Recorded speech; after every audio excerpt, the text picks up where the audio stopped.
Zoti Bardhi lejonin zonjën Zhupa të mbaj fjalën për procedurë. Zoti Bardhi.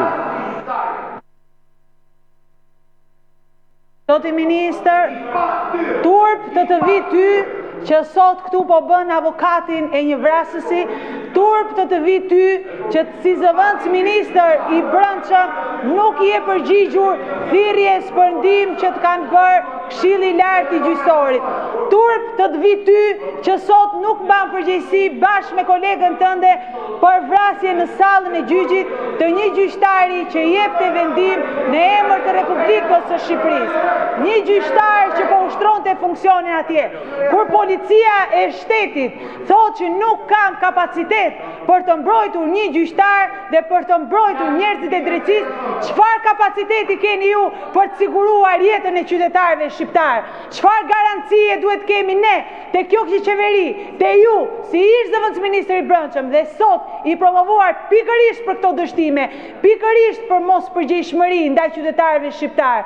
Çfarë garancie kanë sot qytetarët për jetën ku në sallën e gjyqit ku duhet kishte 3 palë kontrolle vritet ai që jep vendim në emër të Republikës? Po, këto janë rezultatet e reformës në drejtësi që thua ti. Këto janë rezultatet ku njerëzit shkojnë në vetgjyqësi dhe vritet gjyqtari në sallën e gjyqit.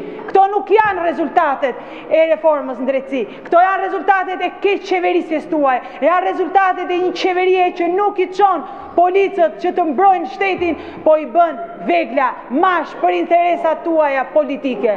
Sot qytetarët janë të trondittur, se e din që në rrugët e Sarandës atje ku jam unë, e rrugët e Konispolit nuk i hedh njeri syt, kur në mes të Tiranës, në gjykatën e apelit, vritet gjyqtari.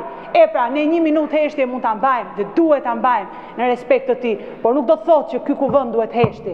Nuk do të thotë që heshtja duhet pakosi Shqipërinë kur ndodhin vrasje më të rrezikshme se në shtete që kanë definicion si shtete autokrate, si shtete të mafia, si shtete të drogës. Ju i keni te i kaluar. Ju keni te kaluar çdo skenar. Ju keni te kaluar siç thoshte ministrja juaj dhe ato që bëheshin filma.